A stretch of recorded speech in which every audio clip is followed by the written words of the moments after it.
Welcome back. Okay, so let's talk through 7 different ideas of content that you can create as a home stager, or maybe have your team watch this. Recently, I did a 7-day challenge with my followers, and your girl knows the struggle is real. And so I'm not going to challenge somebody if I don't give them some ideas of what to do. And so I thought I'd share those with you today. So, number 1 would be create a carousel post. Now, at the time of this recording, because we know Instagram likes to be a little finicky at times, they are really pushing out carousels. They go back and forth. They want you to do reels, videos, they want you to do multiple images, all of the things. So, create a step-by-step guide of maybe a great post for a stager would be something like what to expect when working with our company. That's the main graphic. And they switch like 3 things to expect when working with our company. Easy peasy lemon squeezy. Maybe it's 5 staging tips. The 5 things you must do before you list your house. And just make it a carousel. Good?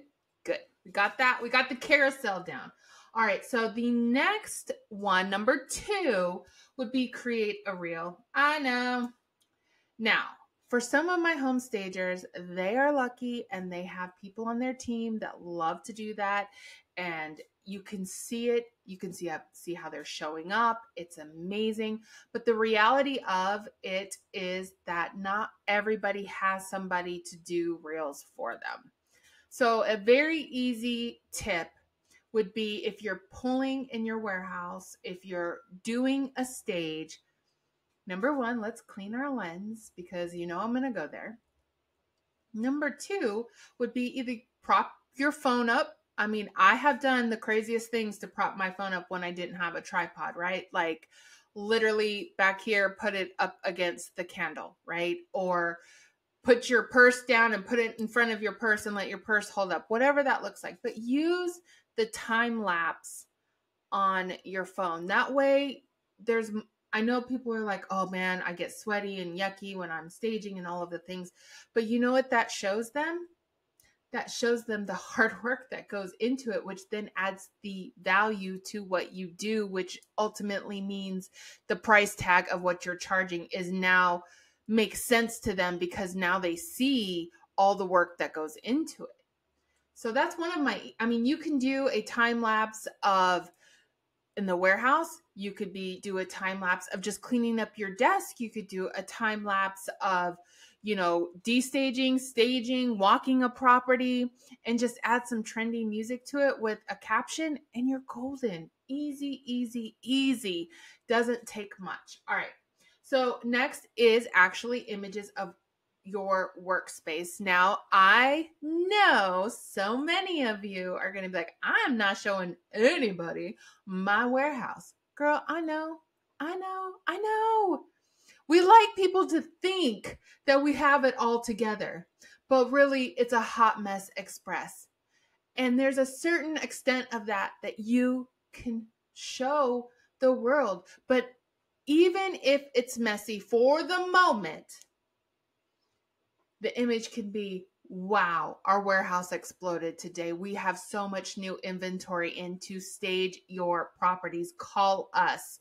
Or just brought back a D-stage. Or today we're organizing queens. Something to that effect that's not just saying, y'all, I'm super unorganized over here. But I promise you, I will stage your house perfectly, okay?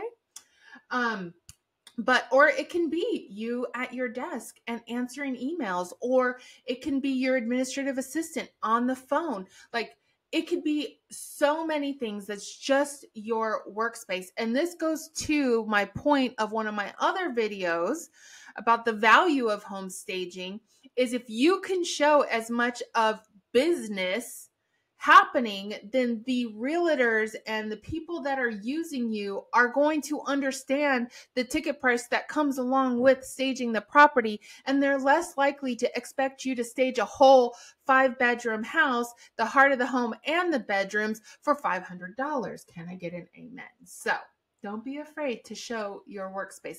Maybe it's you. Maybe you run business from home and you're having a quiet moment at your kitchen table.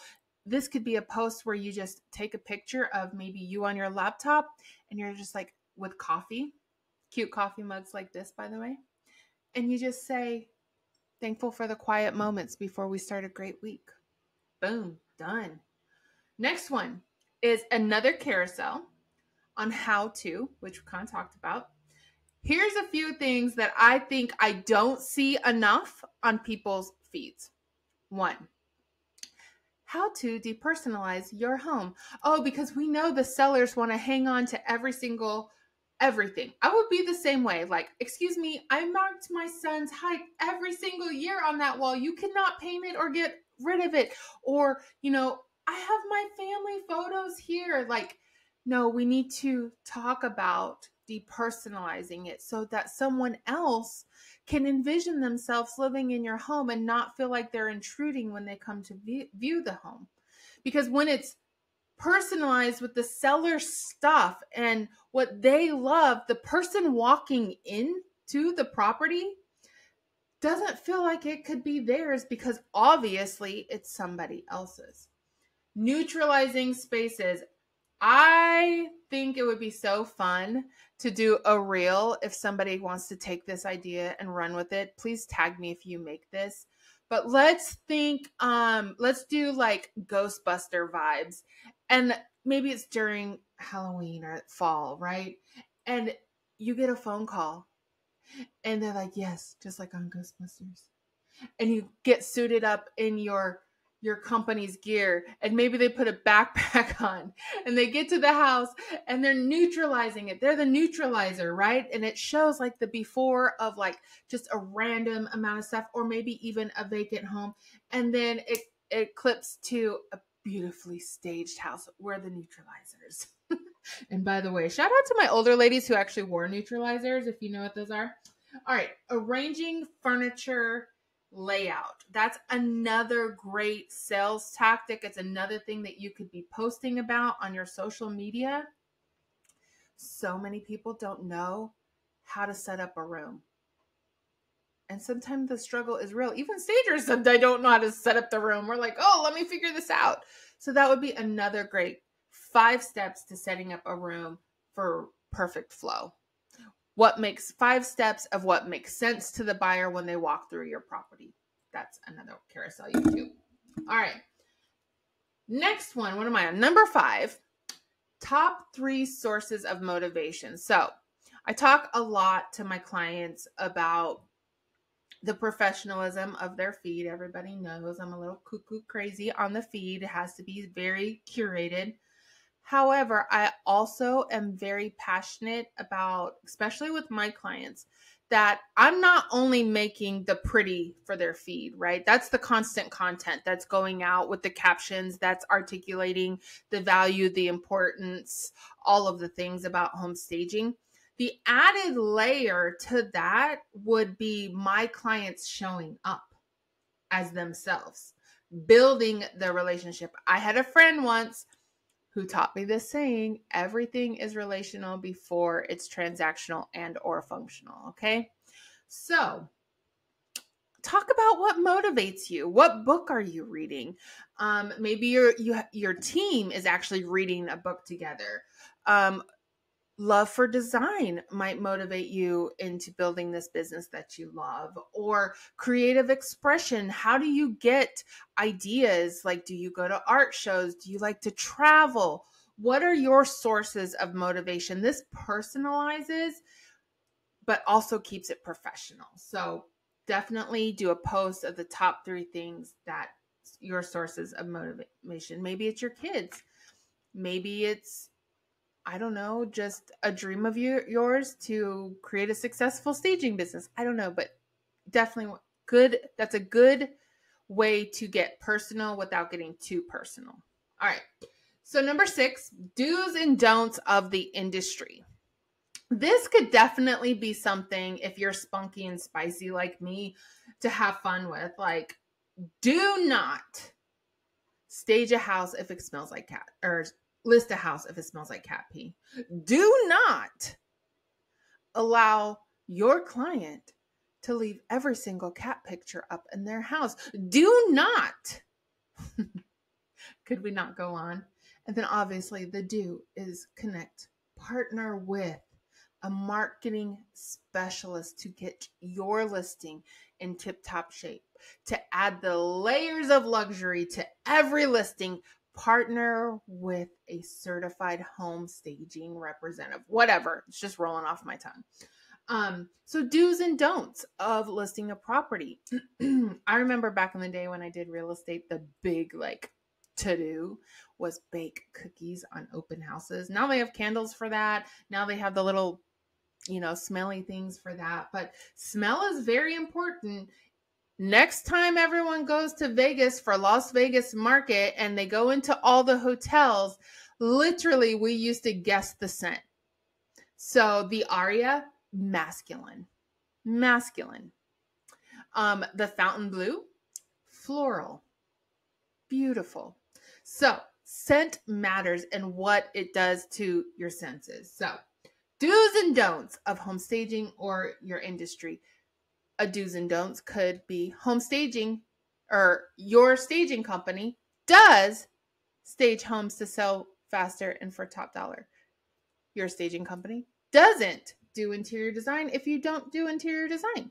Easy peasy. All right. And then the last one is 5 curiosities about your business. This kind of rolls into the last thing that I said. But what are the most annoying questions or complaints or perceived thoughts about your business that you get? We all have them.